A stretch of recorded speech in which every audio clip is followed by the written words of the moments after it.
Voilà, donc après avoir vu donc les deux lois de Faraday en ce 1er avril 2020, 2021, en ce jeudi 1er avril 2021, je vais mettre en place donc cette fameuse loi de Faraday et mettre la structure de... Quoique je l'ai déjà mis la formule, mais pour un peu mieux voir les choses, on va se rendre compte de ce qui s'y passe. Alors, je vous rappelle ce que j'ai vu. Voilà, j'ai vu que, bon, je suis en train de voir un phénomène électrochimique, et les phénomènes électrochimiques, on a les piles, les électrolyses, les pH, la conductivité électrochimique, les réactions redox et tout le tralali, tralala, tout ça, c'est des phénomènes électrochimiques.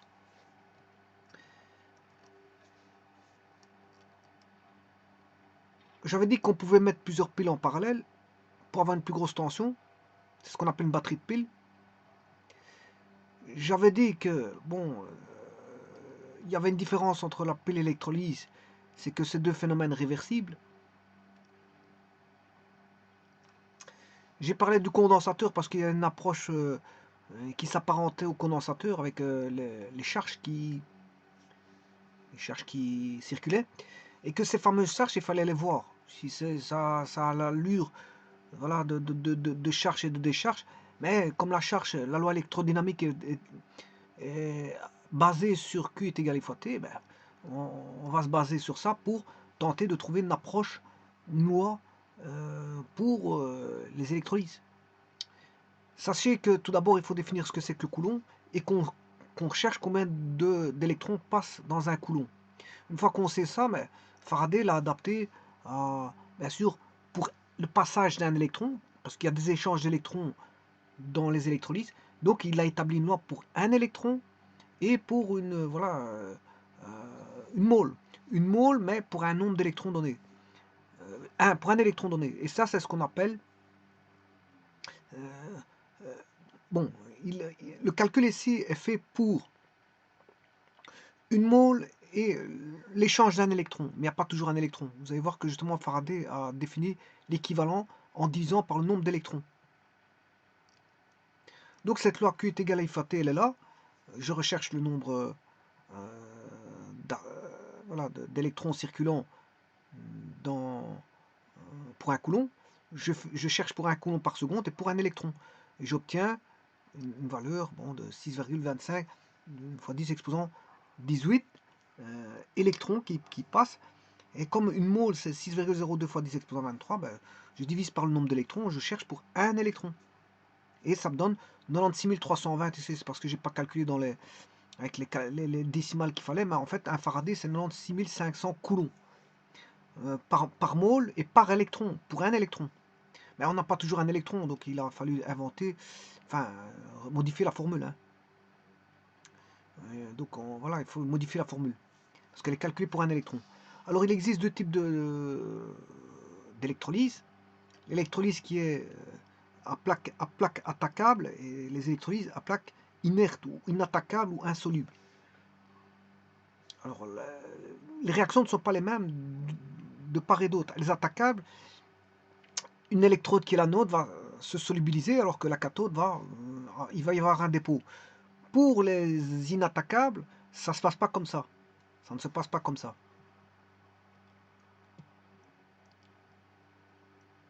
Voilà, ici j'ai traité les inattaquables et j'ai traité, si je mettais un acide, qu'est-ce qui se passe à la cathode? On a un dégagement d'H2. Et si à l'anode, qu'est-ce qui se passe si vous avez un acide? Ben, on aura ce qu'on appelle un halogène plus... enfin non, si, on aura un halogène plus H2O, si on a un acide. Si on a une base, à la cathode, on aura un métal plus de l'H2O.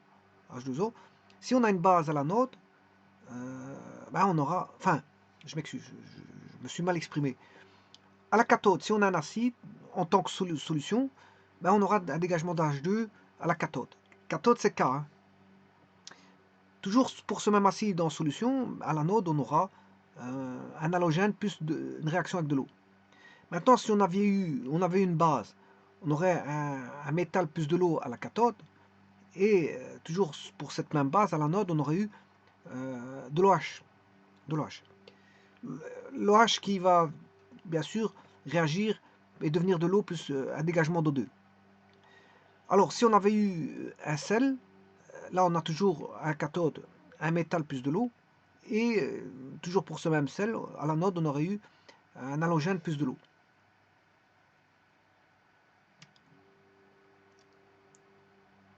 Alors ici je traite la réaction chimique, si c'est un acide monovalent, acide HA va devenir H++ plus A-, 2H++ plus 2 électrons donne un dégagement d'H2, et à l'anode on aura un acide qui est A-, qui va donner A plus un électron, A plus H2O, qui va donner voilà, l'halogène. Et l'halogène peut réagir avec de l'eau. Alors je regarde pour une base comment ça se passe au niveau de la cathode. Ben, on a une décomposition de BOH en B+, plus OH-. Le B+, plus un électron va donner du B. B, je vous rappelle que c'est un métal. B+, est un métal. Alors, le métal B peut réagir avec de l'eau. Et à l'anode, on aura bien sûr un dégagement d'O2. Au travers de, on va avoir du OH, mais avec l'eau, on va avoir un dégagement d'O2. Donc ici, il ne va plus rester ceci, bien sûr. Ça va rester du OH et un métal qui est B. Le métal, c'est B. Je passe ici. La première loi de Faraday dit que si vous mettez par exemple un circuit avec un électrolyseur, un générateur de. En fait, c'est un générateur de tension que vous pouvez réguler le courant, avoir un courant constant. Ici, je maintiens un courant constant et je fais des essais pour différentes valeurs de temps. Et je remarque que la masse varie proportionnellement par rapport au temps. Donc, ce qu'on peut dire comme. On peut dire que c'est proportionnel par rapport au temps. Je fais un deuxième laboratoire.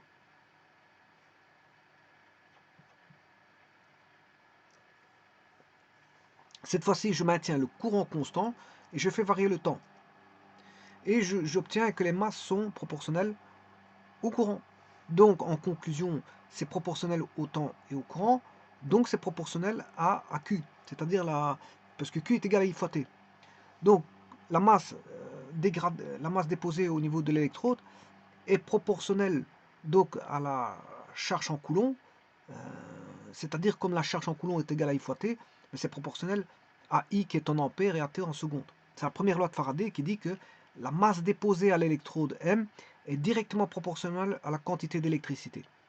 Donc la masse va dépendre de la quantité d'électricité. C'est la première loi. Bon, mais maintenant, la seconde loi, Faraday, qu'est-ce qu'elle dit? Ici, j'ai fait vite un calcul, mais en fait, elle dit que si la quantité d'électricité passant dans la cellule électrolytique de 1 Faraday, la masse M déposée est toujours de 1 équivalent électrochimique. Alors, l'équivalent électrochimique, je vous rappelle que j'ai fait le calcul auparavant, et je vous avais dit que c'était pour un électron. Calcul qui était fait par ici, je vais rechercher la page. Voilà, le calcul là que j'ai débuté ici, ça a été calculé pour un électron. Voilà. Mais on n'a pas toujours un électron, parce qu'on peut avoir des acides qui sont bivalents, trivalents. On peut avoir un échange de plusieurs électrons. Mais ici, ça a été calculé pour une mole et un électron. On n'a pas toujours une mole et un électron, donc il faut tenir compte du nombre d'électrons. Et sur ça, sur base de ça, on définit l'équivalent. On définit l'équivalent. L'équivalent, donc, c'est pour une mole divisé par le nombre d'électrons qui vont réagir. Et ça, c'est ce qu'on appelle l'équivalent électrochimique E.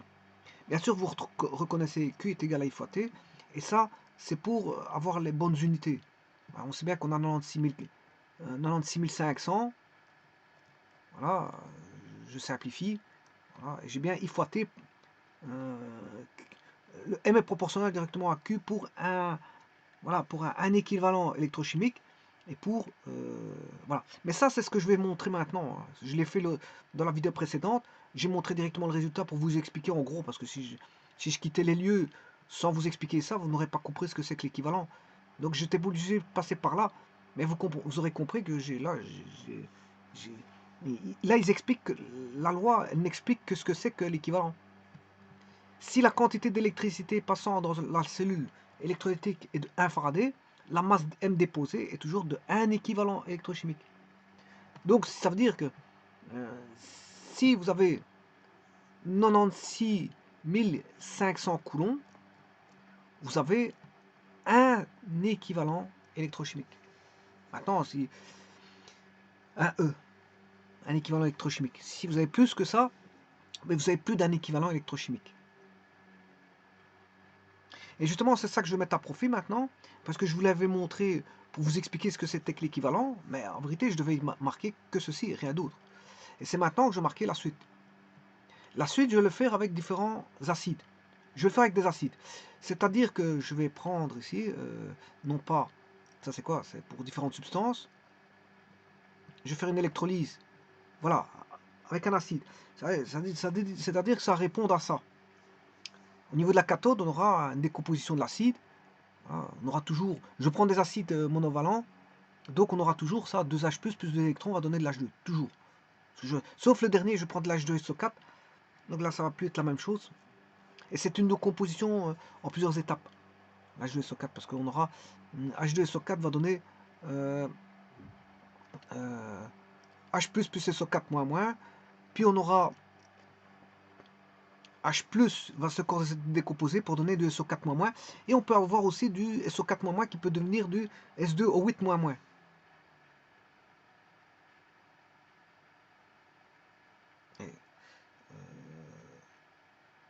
Donc on peut avoir plusieurs, on va dire plusieurs, comment on appelle ça,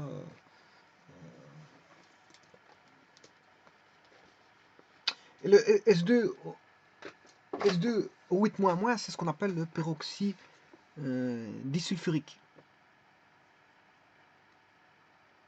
Et bien sûr, à la note, qu'est-ce qu'on aura? On aura le A-, on aura le A qui va devenir A. C'est le non-métal. Hein. Le non-métal, on a l'anode est positive. L'anode le moins est attiré par le plus. Hein. Vous aurez compris que le moins est attiré par le plus. Là, on a le moins qui est attiré par le plus. Donc, on aura du A. A0, il va perdre un électron. C'est le but de la manœuvre.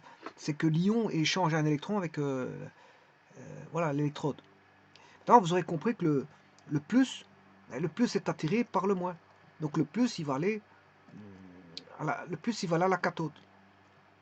C'est une question d'attraction de charge. Hein. La cathode étant négative,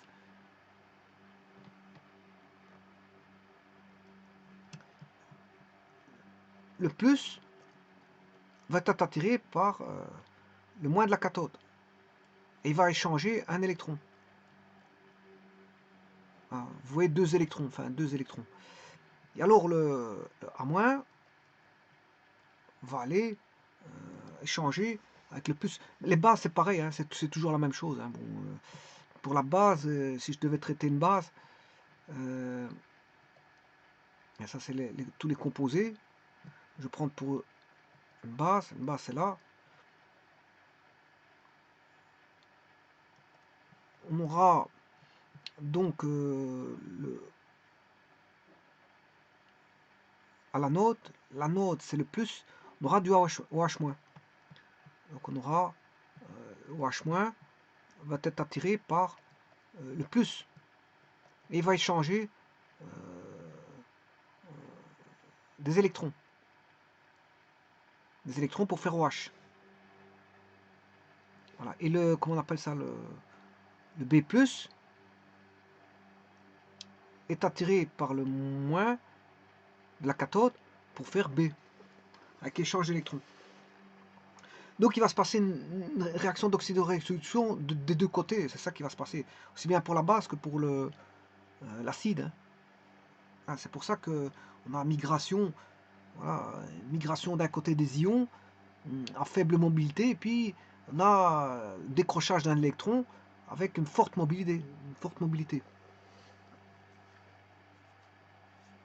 Bon, mais maintenant je vais établir la véritable loi que j'avais mis dans l'autre vidéo. Ici, la loi ne dit que ça, hein, que si on a 96 000 coulombs, ça veut dire qu'on a un équivalent électrochimique. Bon, et je vais le faire pour différentes substances. Et je prends des acides en exemple.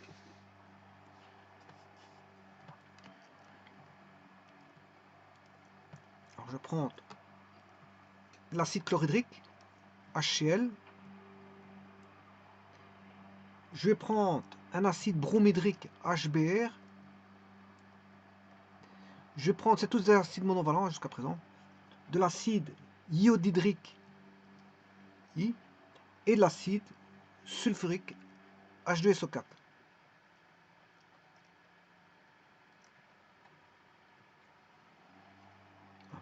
Alors, je vais calculer pour une quantité Q de 96 500 coulombs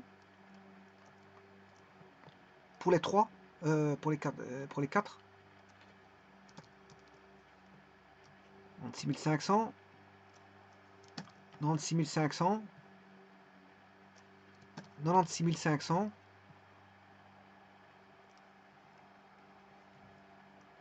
Alors, la charge est en coulomb.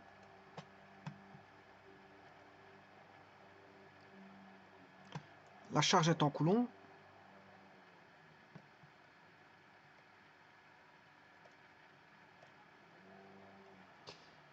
Et je vais mettre ce qui va se passer donc à l'anode et à la cathode.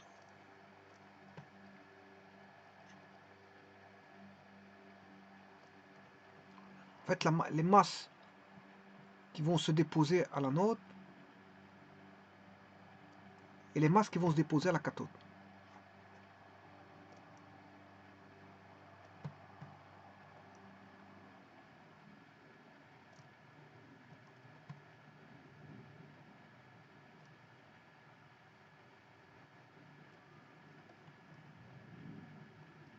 Alors, je vous ai dit que j'allais prendre pour un acide. Hein. Donc, je vais aller voir pour l'acide. La H+, l'anode, elle est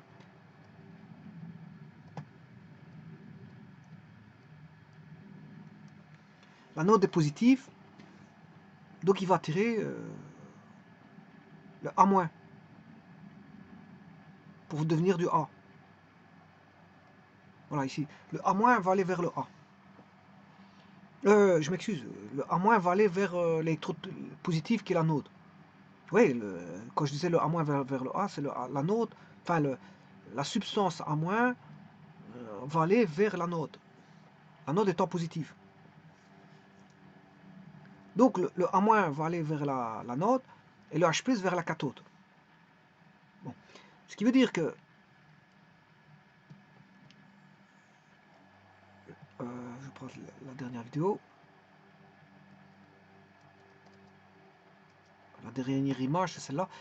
L'anode, elle est positive et la cathode est négative. Alors, il y a quelque chose d'évident, c'est que dans un acide, on a toujours du H, ici dans ce cas-ci, hein, c'est tous des acides avec contenant des hydrogènes.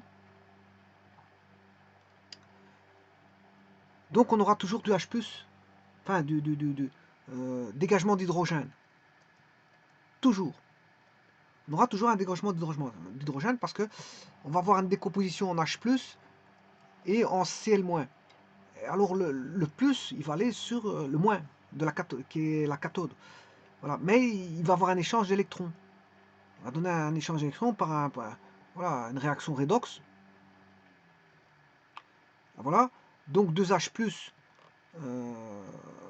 2H+, plus 2 électrons donne de l'H2. On a un dégagement d'H2. Par contre, à l'anode, le A- va devenir du A, plus un électron. Enfin, ici, il accepte 2 électrons. Hein. C'est un échange. Ici, il gagne 2 électrons. Mais là, bien sûr, vous aurez compris qu'il perd un électron. Et là, il en gagne 2. Avec les 2 électrons gagnés et le H+, il va former de l'hydrogène. Il va redevenir neutre. Puisqu'il était chargé positivement, il manquait 2 électrons. On lui donne ces 2 électrons, ben, il devient neutre. Pour l'hydrogène. Pour le non-métal A, il était A-. Ben, A-, ça veut dire qu'il a un électron en trop. Il perd son électron, il devient A0. Il devient neutre. Mais il a donné, il y a un électron qui est parti là. Donc dans le premier, au niveau de la cathode, il y a en fait, il s'accapare des électrons, 2 électrons. Au niveau de la note, il y a un électron qui est restitué. Et pour obtenir quoi? Du A. A0, c'est A. A, il devient neutre. Il peut réagir avec de l'eau pour donner un halogène. Et l'halogène peut éventuellement réagir avec de l'eau aussi. De nouveau réagir avec de l'eau.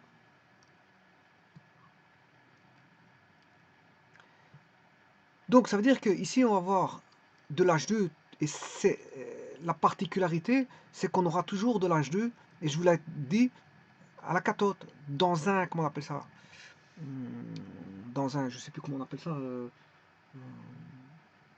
ce que je suis en train de voir maintenant, c'est ce qu'on appelle une électrolyse. Dans les électrolyses, à électrode, si vous voulez, inattaquable ou inerte ou insoluble, vous aurez toujours en cas de présence d'acide dans la, comment on appelle ça, dans le bac, dans la solution, en tant que solution dans le bac, dans le Berlin ou l'Erlenmeyer ou tout ce que vous voulez, bien, ce sera toujours de l'H2, toujours. Bon, maintenant, la note, ça va dépendre. Ici, vous aurez compris que le Cl- va réagir pour former du Cl2. On aura du Cl2. Celui-là, il va réagir pour obtenir du Br2. Parce que pourquoi Cl2? Parce qu'on a Cl- et Cl- qui va donner Cl2. Br- et Br- va donner Br. I- et I- va donner I2. Par contre, le dernier, ça ne va pas comme ça. Le dernier, il va donner H2SO4, c'est un acide. Il va se décomposer, comme je vous l'ai expliqué tout à l'heure, en HSO4-, et puis SO4-, et puis bon, il peut continuer à se décomposer. Il y a des réactions primaires, secondaires, tertiaires, voilà, quaternaires, il peut y avoir différents types de... Beaucoup de solutions. Tant que vous avez des matières, voilà, elles interviennent en réaction. Hein. Or, on a les électrodes, c'est de la matière. Les masses déposées au niveau des électrodes, c'est de la matière. Vous avez des solutions, soluté plus solvant, c'est de la matière. Donc, voilà. Si maintenant même, on peut se dire pourquoi on utilise du verre, c'est pas pour rien. Hein. C'est pour que le verre ne réagisse pas avec la solution, sinon on aurait des réactions en plus avec le verre. Hein. Le verre en tant que Erlenmeyer ou Bécher ou tout ce que vous voulez. Tout ce que, la matière, dès qu'elle voit quelque chose, elle a envie de réagir avec. Hein. Elle fait voilà, elle veut changer de forme, elle va aller se mettre avec une autre matière pour, voilà, on va dire échanger. Elle va échanger. Échanger, c'est changer son cours voilà, de matière, c'est-à-dire faire des réactions chimiques. Donc, mettre deux matières ensemble, elles vont réagir. Et donc là, je peux vous dire qu'il va y avoir de l'oxygène. L'oxygène. Bon, mais maintenant, c'est une question de masse. Je vous ai dit que le A, c'est 96 000 coulombs, ça veut dire que c'est pour une mole. Hein. Ça veut dire qu'on a obtenu de la réaction, je vais mettre le Cl2. Bon, ça c'est quoi ça?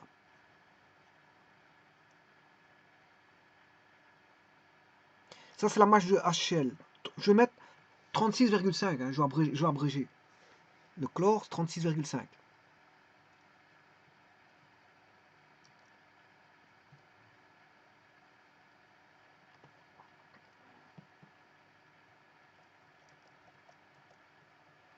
Le chlore, c'est 36,5. L'hydrogène, c'est environ 1,00. Bon, je vais mettre 1. Je mets 1. Je ne suis pas précis, mais bon, enfin bref.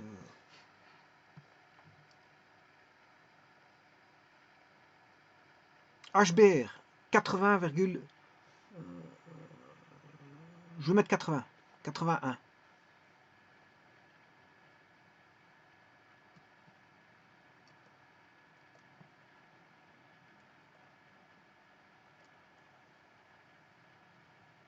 Alors là, je vous ai dit que c'est toujours de l'H2. C'est toujours comme ça. I2,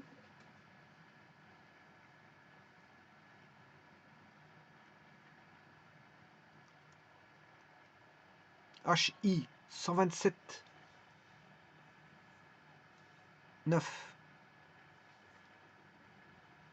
129 127 9. Bon, on n'a pas tout à fait ces 127,9. Hein. Ici aussi, je vais mettre 80 exprès. Bon, on n'a pas ces valeurs-là. On tombe pas pile poil sur... voilà, si je mettais déjà en cours 126, ce serait encore bon. On n'a pas les valeurs pour vraiment une mot. Voilà, la réaction, c'est pas aussi parfait que ça. Il y a des imperfections, il y a des raisons qui font qu'on n'a pas tout à fait ceci. On va pas mesurer pile poil tout ça. Voilà.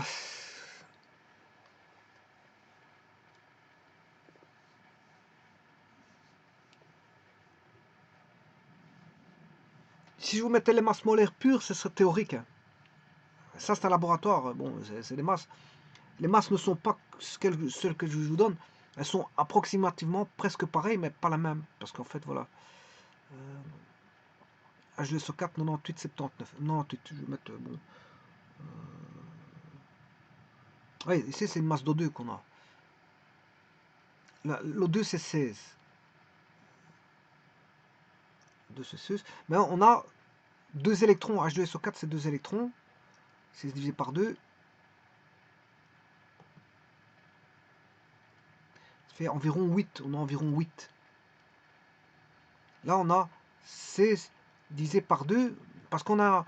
là, on a un acide monovalent. Un acide monovalent. Un acide monovalent. Par contre, ici, on a SO4 moins moins. Voilà, et c'est là que on a l'équivalent d'un acide. Et, il faut diviser par 2. Parce qu'il y a 2 électrons qui sont mis en commun. Et donc, il faut diviser par le nombre d'électrons. Là, il y en a 2. Donc, il faut diviser par 2. Et donc, ça, c'est du... Attention, ce que je vous explique ici, c'est de la mesure. Hein. Ce que je vous explique là, tout ça, c'est de la mesure. On mesure les masses. On mesure les masses, là. C'est de la mesure. Et ça, on se rend compte que c'est... qu'est-ce que c'est que ce fameux 8? Mais c'est parce qu'en fait, on a mis... c'est la masse molaire divisée par 2 électrons. On se rend compte de ça. On se rend compte de ça. Quand est-ce? Mais quand on met chaque fois de 96 500 coulombs, on se rend compte que on peut trouver la constante. Ça veut dire que qu'est-ce que je peux écrire? Maintenant, je peux mettre les choses au clair. Je vais les tirer au clair. Ça veut dire que, pour autant que je retrouve le curseur, ça veut dire que la première loi de Faraday disait que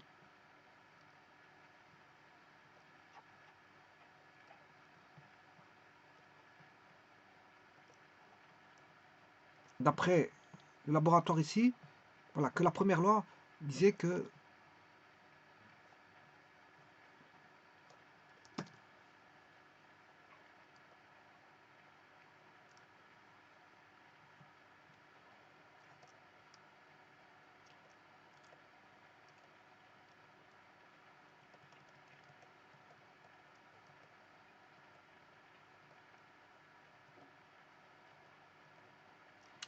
disait ceci.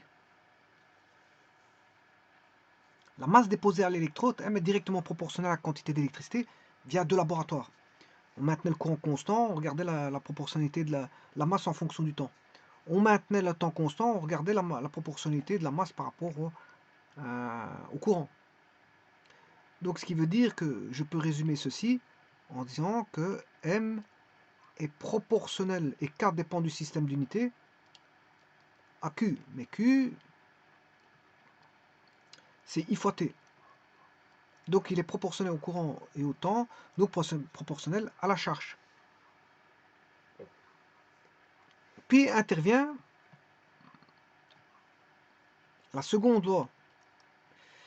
Et la seconde loi dit que c'est là qu'il va formaliser, tout va être formalisé. La loi de Faraday, ça c'est la première loi. Je vais rechercher la seconde, qui est normalement là. Ça, c'est la deuxième loi de Faraday qui dit que si la quantité d'électricité passant dans la cellule électrolytique est de fin 1 Faraday, la masse M déposée est toujours de un équivalent électrochimique. Donc maintenant, je mets la deuxième loi de Faraday. Voilà. Et maintenant, ça me permettra, pourquoi il dit ça? Ça permet de formaliser pour une base qui est l'équivalent. L'équivalent, je vous rappelle, c'est la masse divisée par le nombre d'électrons mis en jeu. Par exemple, dans la H2SO4, il y avait 2 électrons mis en jeu. Il est bivalent. Alors, là maintenant, je vais relier le tout pour trouver le K. Je l'ai déjà fait dans l'autre vidéo, hein, mais bon, c'est pour vous expliquer ça. Hein. Et quand on a justement un équivalent, qu'est-ce qu'on a? On a toujours on a un équivalent quand est-ce? Quand on a mis 96 500 coulombs. On a toujours un équivalent quand on a mis 96 500 coulombs. Donc rien qu'avec ça, je peux trouver tout le restant. Je peux trouver la loi de Faraday. Maintenant, je vais mettre tout en relation. Je vais mettre ici. Maintenant, je peux formaliser et trouver le cas qui dépend du système d'unité. Mais Faraday a fixé son système d'unité en prenant une base qui est de 96 000, une base qui est pour... il a formalisé une base. La première loi dit que M est égal à K fois Q, c'est-à-dire K fois I fois T. Eh bien, pour le système d'unité, il va pouvoir trouver le K. Comment? En fixant que pour 96 500 coulombs, on a toujours A sur Y. C'est-à-dire on a l'équivalent électrochimique E. A, c'est la masse molaire du composé divisé par le nombre d'électrons mis en jeu dans la molécule. Et donc, chaque fois qu'on mettait 96 500 coulombs, on avait A sur Y, c'est-à-dire E. C'est-à-dire que chaque fois qu'on mettait 96 500 coulombs avec les 4 réactions que je vous ai montrées, on a K, on va dire le K vaut proportionnel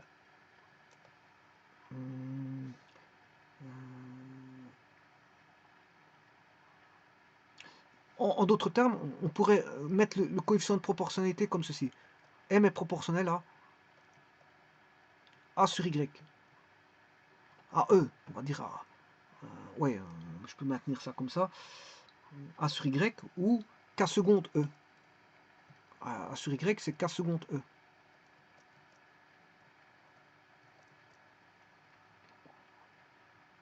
Et comme ça, je peux résumer les deux lois en une seule. En formalisant un système, on va dire, de base, où 95 coulombs donne toujours E.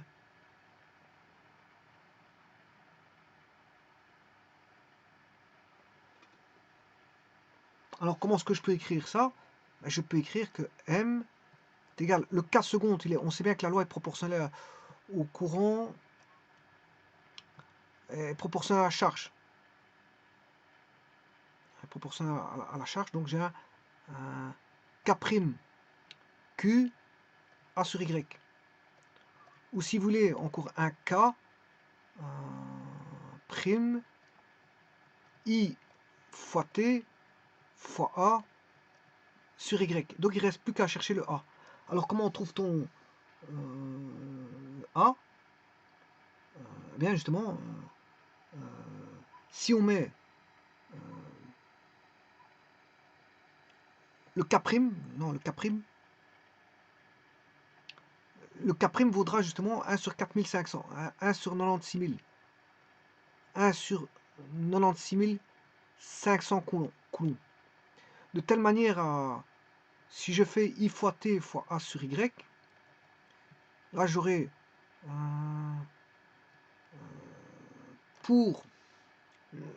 j'aurai, je vais le faire sur une autre page parce que sinon, bon, je vais retirer la dernière ligne.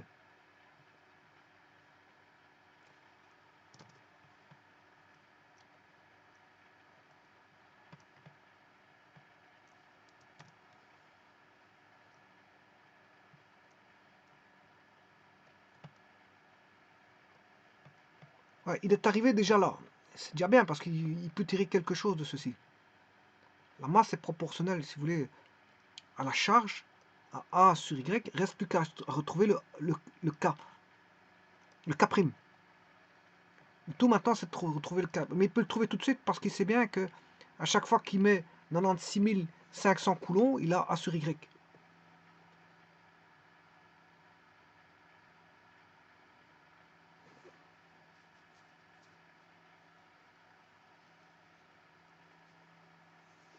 Alors, si I fois T égale 96 500, si I fois T est égal à 96 500, mais il va obtenir, si vous voulez, la réponse sera A sur Y. Donc le K', c'est facile. Hein. Trouver le K', c'est 1 sur 96 500. Fois I fois T, voilà, fois A sur Y. Et là, voilà comment il a pu formaliser sa loi, la loi de Faraday. C'est 1 sur 96 500 coulombs fois I fois T fois A sur Y.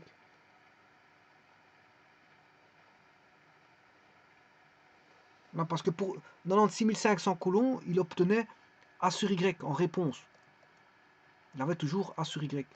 Ce qui veut dire que le K', ben, il peut le trouver facilement s'il vaut l'inverse de 96 500. Et là, il a formé son système, c'est une espèce de système d'unité. Il a trouvé le K' avec son système d'unité où il a formalisé une base où, on va dire, 95 500 coulombs correspond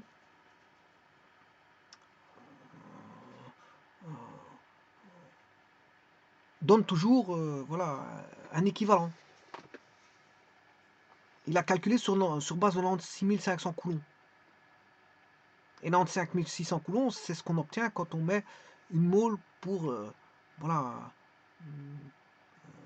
c'est ce qu'on met, c'est ce qu'on obtient pour voilà, un équivalent. Je dirais même pour une mole pour un électron. Une mole pour un électron, parce que on a une mole pour un électron. Et le Y, justement, c'est le nombre d'électrons. Donc le 1 sur 96 500 coulombs, c'est ce que je vous ai calculé auparavant. C'était pour une mole et pour un électron. Voilà, ça commençait ici les calculs. Voilà, voilà, pour une mole, voilà, je calcule pour une mole, et pour un électron. Une mole et un électron. Pour une mole, donc un Faraday, c'est 96 500 coulombs. 96 500 coulombs pour une mole et pour un électron. Mais s'il y a 2 électrons mis en jeu, mais il en tient compte. Justement, il en tient compte. Justement, en inventant l'équivalent. Pour une mole, ben là on a pour une mole. Mais pour un électron, ben c'est 96 500 coulombs. C'est la charge pour... ça, c'est la charge requise pour un électron et une mole. Mais il n'y a pas... Il y a bien là une mole, là, mais il y a Y électrons mis en jeu. Alors, c'est pas forcément un. On peut en avoir deux si on a un composé qui est, voilà, bivalent, ou etc. Pour si je prends de l'H2SO4, il y a voilà, combien d'hydrogène qui rentre en jeu? On en a deux. Hein.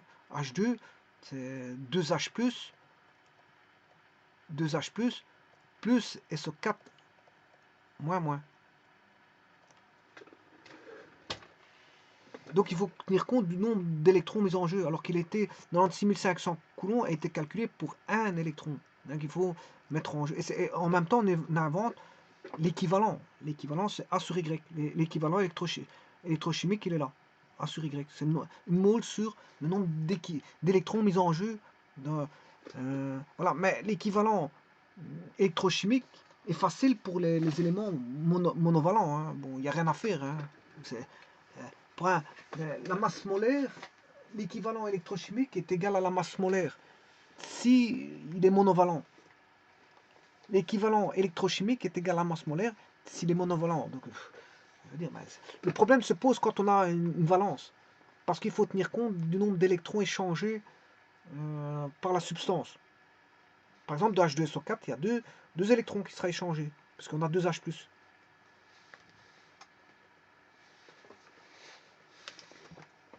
Voilà, donc ça donne la formule de, comment on appelle ça,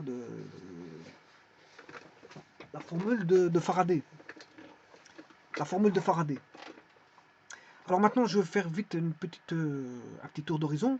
Donc les électrolyses, Faraday s'est intéressé aux électrolyses et il a donné une formule toute faite où il pouvait calculer la masse déposée aux électrodes, que ce soit l'anode ou la cathode. Alors, les électrodes, bon, ont sa place, je veux dire, dans l'industrie. Hein. Les électrolyses ont fameusement leur place dans l'industrie. Je vais vous montrer ici sur Internet bon, des cas de figure d'électrolyse. Bon, je vais vous donner un cas de figure de domestique et un cas de figure, voilà, ouais, domestique. Il y en a un peut-être professionnel ou domestique, ça dépend l'usage de ce qu'on fait d'une piscine. Une piscine, c'est peut-être un usage domestique ou un usage, c'est-à-dire non domestique. Voilà, je vais vous donner ça tout de suite. Hein.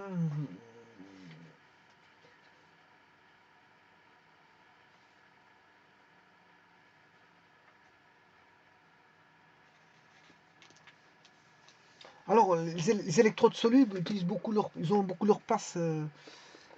Les attaquables, si vous voulez. Les attaquables sont beaucoup leur application importante dans le domaine industriel. Hein. Ils servent généralement à purifier les métaux. On récupère les métaux de ça. C'est ce qu'on appelle le principe de l'anode soluble. On peut faire voilà, de l'électrolyse pour protéger des métaux contre la rouille. On peut faire un nettoyage contre la rouille, justement.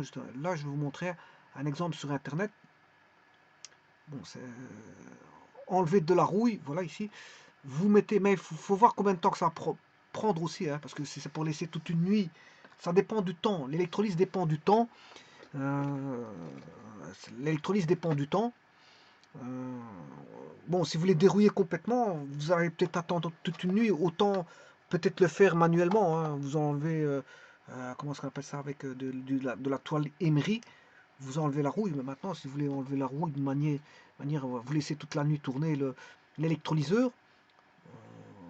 Et l'électrolyse peut être fait simplement par un... Voilà, si vous avez un chargeur batterie, utilisez l'électrolyse pour retirer la rouille de vos outils ou pièces en métal est très facile et cela donne un résultat impeccable comme neuf. Voilà, ici il a retiré toute la rouille. Quoique, faut pas exagérer aussi parce que là-bas à gauche, il est mangé. Hein. Il est mangé, donc ce qui est mangé est mangé. Bon, là, on ne sera plus rattraper la matière perdue. Mais en tout cas, ça nettoie correctement. Je l'ai vu en face de moi. Quelqu'un l'a fait en essai devant moi. Et ça marche, effectivement. Mais pour ça, il faut mettre de la bicarbonate de soude. Je crois une cuillère à soupe suffit, je crois. Bon, maintenant, il faut laisser tourner pendant un certain temps. Bon, voir peut-être toute la nuit. Hein, et revenir voir le lendemain qu'est-ce qui s'y passe. Alors ça, c'est pas une question d'une heure ou deux. Bon, une heure ou deux, il y a quand même. C'est un phénomène progressif. Tout ce qui est avec le temps, c'est progressif. Quelle loi qu'elle suit, je ne sais pas, moi, j'en sais pas plus. Est-ce que c'est une loi linéaire ou exponentielle? Bon, est-ce qu'il va arracher beaucoup au départ et puis moins à la fin? Pourquoi pas? Je sais pas, moi. Il faudrait voir tout ça. Comment enlever la rouille des vieux objets sans les abîmer? Ne vous en est-il jamais arrivé de ne pas acheter au marché au plus un vieil objet que vous auriez aimé posséder car il était trop rouillé? Savez-vous qu'il y a une solution à ce problème l'électronique? Bon, je vous rappelle que ça c'est la vérité. Hein, si je vous montre ça, c'est pas de la vaste blague. Hein, c'est pas de la couillonnade comme on dit, parce que je l'ai vu devant moi. Donc je veux dire, c'est très pratique et c'est très bon. Maintenant, le tout c'est de laisser tourner pendant des heures. C'est surtout ça. Voilà, vous mettez une cuillère ou à soupe ou une deuxième cuillère à soupe, je ne sais pas quoi. Je ne sais pas quelle quantité qu'il faut exactement, mais il faut laisser longtemps. L'électrolyse prend énormément de temps là.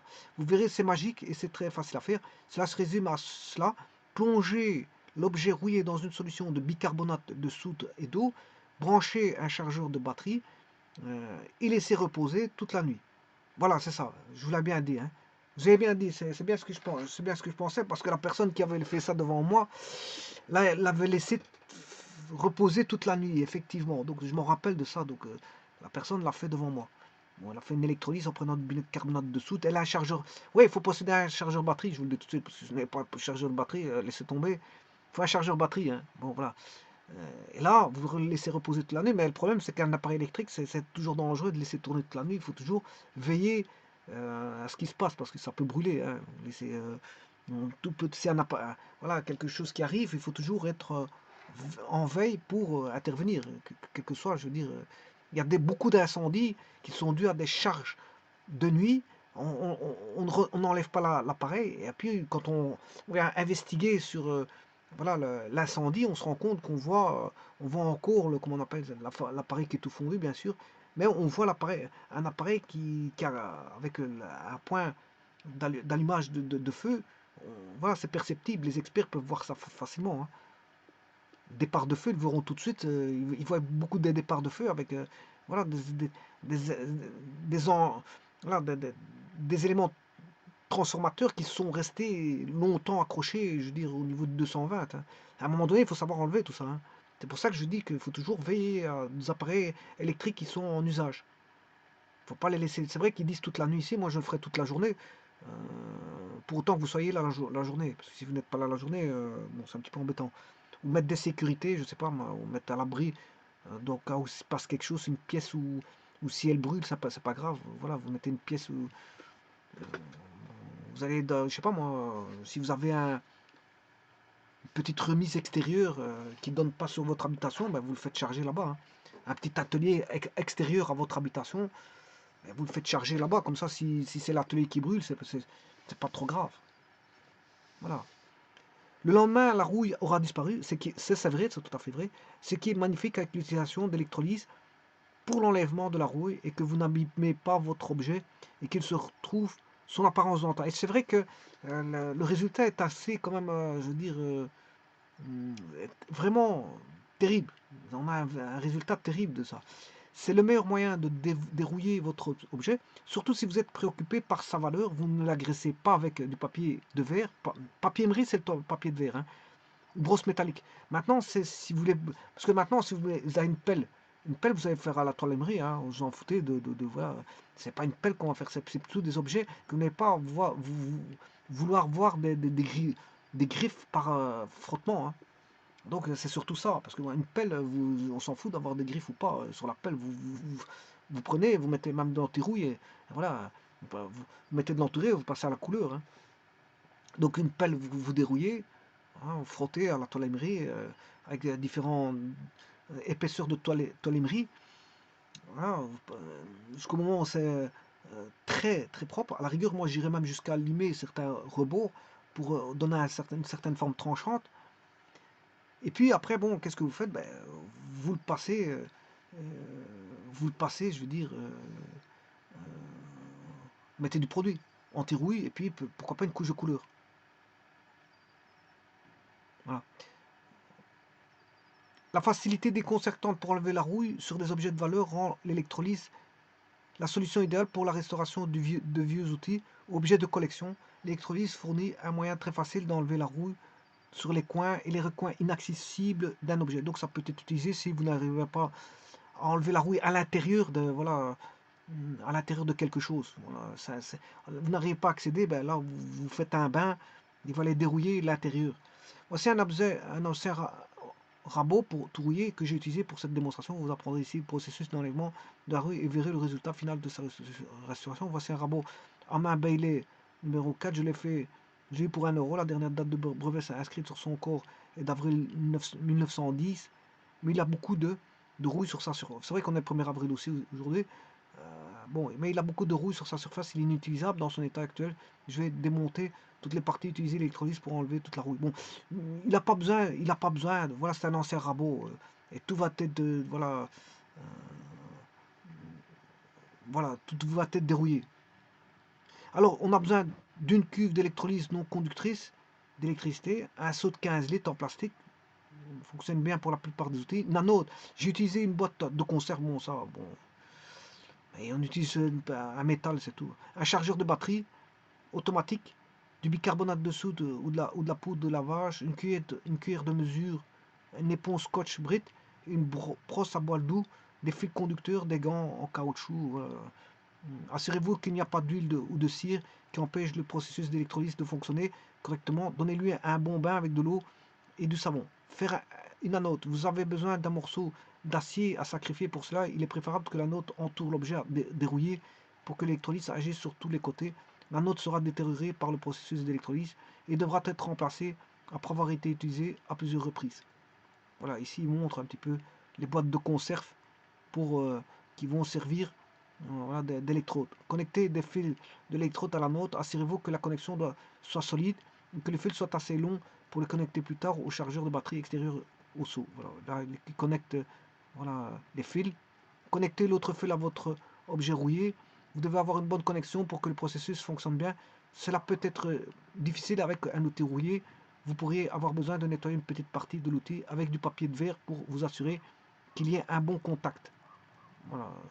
Donc à un moment donné, il faudra peut-être nettoyer pour avoir les parties métalliques du rabot, pour avoir un bon contact avec le fil de cuivre, le fil électrique. Fabriquer la solution électrolytique, vous aurez besoin de suffisamment d'eau pour submerger complètement l'objet. Donc bien sûr, ça on a compris que l'objet doit être voilà, dedans, complètement submergé. Ajouter une cuillère à soupe de bicarbonate. Voilà, c'est une cuillère à soupe. Voilà, je vous l'avais dit. Hein. Je n'ai pas lu le site là, mais bon, voilà. Je l'ai vu devant moi, comment ça s'est passé, donc je peux vous dire comment ça se passe. Je l'ai vu devant moi, donc c'est pour ça que je vous dis une cuillère à soupe, parce qu'il a mis une cuillère à soupe. La personne devant moi avait mis une cuillère à soupe aussi. Ou de poudre de lavage, les deux fonctionnent pour 3 litres d'eau. Voilà, là c'est en fonction de 3 litres d'eau. Mélangez la solution pour dissoudre la poudre. Suspendre l'outil dans la cuve et vérifier sa mise en place. Essayez d'organiser la note de sorte qu'elle entoure l'objet, mais ne laissez pas d'objet et la note se toucher important. Voilà, pas créer de court-circuit si vous voulez. Voilà, là, il explique tout ça, vous pouvez aller voir. Voilà, commencez à enlever la rouille, connecter les bornes du chargeur de batterie à l'objet et à la note, commencez chargeur débranché, avec le chargeur débranché, relier la borne positive à la note et la négative à l'objet, régler le chargeur sur une charge de 2 ampères et branchez-le. Donc là, il a mis 2 ampères constants. 2 ampères constants. Il met 2 ampères constants. Ne laissez pas les connexions à partir du chargeur toucher la solution électrolyte. Ouais, tout est là. Il a pris un bain. Au bout de quelques minutes, vous devrez voir des bulles sortir de l'objet. Laissez l'objet mariner pendant 15 à 20 heures. Après quelques temps, la surface de la cuve sera couverte d'une sorte de boue. C'est une bonne chose. La boue est la rouille qui s'est détachée de l'objet. Voilà. Voilà le monsieur là qui a fait l'expérience. Il sort débrancher le chargeur, retirer l'outil de la solution. Pour le moment, il n'y a pas vraiment l'air de rire. Il aura besoin d'un peu de nettoyage. Armé de gants en caoutchouc, utilisez une éponge récurrente pour enlever la boue de l'objet. Elle devrait partir facilement sans trop frotter. Utilisez une brosse à poils d'eau pour accéder aux endroits que vous ne pouvez être atteinte avec l'éponge. Essuyez ensuite votre objet à l'aide d'une serviette en papier. Une fois votre objet propre et sec, enduire de cire en pâte de sorte qu'il ne se rouille pas à nouveau. La cuve de solution d'électrolyte est une substance assez inoffensive, mais elle risque de brûler votre poule. Si vous videz le tout en un seul endroit, il est préférable de diluer le liquide avant de l'éliminer. Alors, ici, cliquez sur une étoile de 1 à 5. Avez-vous trouvé cet article utile? Ben, bien sûr, je peux mettre 5. Il y a pas, voilà, je vote. Je crois que j'ai mis 5. Ouais. Voilà, je vote. Parce que c'est vrai, ce qu'il raconte là, c'est vrai. Hein, il n'y a pas photo. Bon, maintenant, ce que vous pouvez vous faire aussi, bon, il existe, ça c'est à base de l'oxygène, il existe des électrolyseurs de piscine, hein, voilà, pour au sel, voilà, électrolyseur au sel est un appareil un appareil de traitement automatique pour l'eau de piscine. Passer une piscine au sel offre de nombreux avantages, une désinfection efficace, sans odeur, très douce, écologique et économique. Une petite quantité de sel est ajoutée à l'eau de la piscine, environ 4 grammes pour 1 litre d'eau, soit un taux de sel de 0,4%. Au passage de l'eau dans la cellule, le sel se transforme en chlore naturel et désinfectant, puis retourne à l'état de sel, et ainsi de suite. Ce cycle vertueux se perpétue indéfiniment. Plus techniquement, l'électrolyse du sel transforme via un infime courant électrique basse tension les molécules de sel NaCl en hypochlorite de sodium, NaClO, la substance active du chlore. Le traitement au sel ne nécessite donc pas l'utilisation de produits chimiques, désinfectants, agressifs et polluants. En utilisant un régulateur de pH automatique, en complément de votre électrolyseur au sel, vous pouvez facilement automatiser complètement le traitement de l'eau de votre piscine.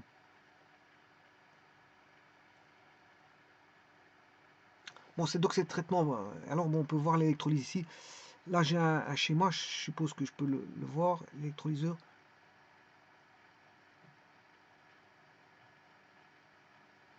Voilà, vous avez une pompe, là, on a une pompe, hein. On a la piscine qui est reliée à la terre. L'électrolyseur au sol pour purifier l'eau de votre piscine. On a la piscine ici, hein, piquet de terre proche du bassin. Voilà. Et là, bon, vous voyez qu'il y a une régulation pH. On a une sonde pH voilà, avant la cellule d'électrolyse, on a un régulateur de pH et puis on a une injection de pH-. Dans, voilà, en aval, en amont, on a la sonde de la cellule d'électrolyse et en aval, on a l'injection pH. Et là, on a une cellule d'électrolyse. Hein. Et là, on a en plus un réservoir pH-. Il régule et il injecte le pH- pour réguler le pH. Alors, vous voyez le fil de terre. Hein. On a le fil de terre, on a le piquet de terre qui lui est proche du bassin, qui est relié, si vous voulez, à la terre de l'habitation. Et en plus de ça, il faut partir de la terre de l'habitation vers le pool terre. Vous voyez le pool terre qui est à gauche. Donc il faut câbler la terre comme il est indiqué. Hein. Il faut indiquer la terre comme elle est indiquée. Et alors, dans le chemin, on rencontre un filtre. Voilà. Donc on a un réservoir pH-, une cellule d'électrolyse, un filtre et une pompe. Une pompe de circulation, bien sûr, parce que l'eau est voilà, est à une certaine distance. Il faut faire circuler l'eau. Bon, je sais pas, les gens ils mettent ça dans des... Certains ont de la place dans leur garage, ils mettent une installation dans leur garage pour faire tout ça. Ou alors, il y a moyen de... Quand on construit une piscine, il y a moyen de construire, je veux dire, une petite cabine voilà, de tout ça. Dans le garage, on peut retrouver la pompe. Et bien sûr, l'équipement électrique de tout ça, hein, parce qu'il y a un équipement électrique de fonctionnement, de mise en fonctionnement de la pompe. Voilà, on a en fonctionnement de la pompe, on a le filtre, voilà, tout l'équipement qui suit tout ceci.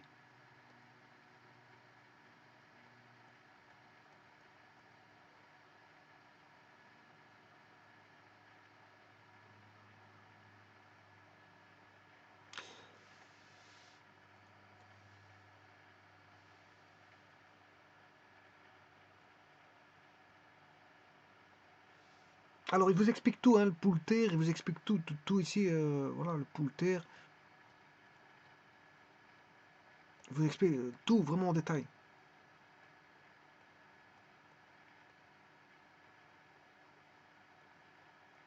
La quantité d'eau à enlever si vous aimez trop de sel.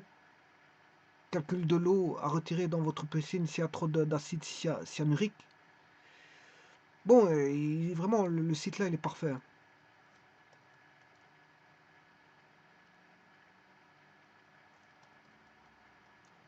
Sonde CTN, c'est une sonde CTN. À 10 kg à 25 degrés Celsius. Voilà, ça c'est une sonde CTN. Thermomètre, il y a un thermomètre numérique.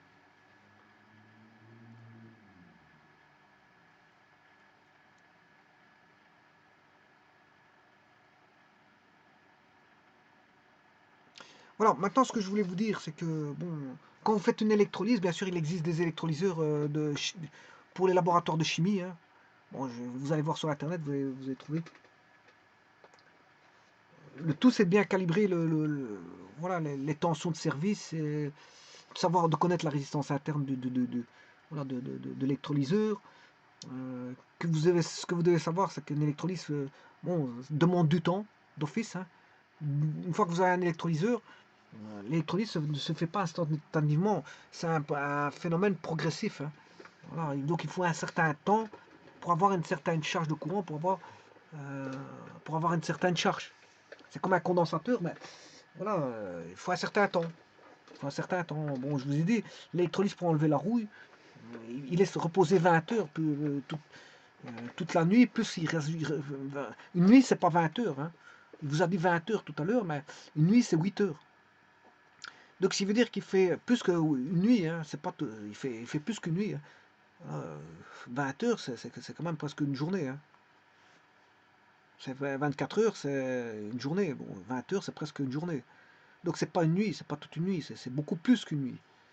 C'est presque une journée complète.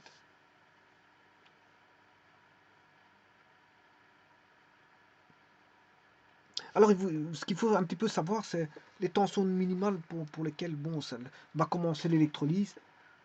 Qu'est-ce qui se passe en cas de tension élevée, etc. etc. Euh,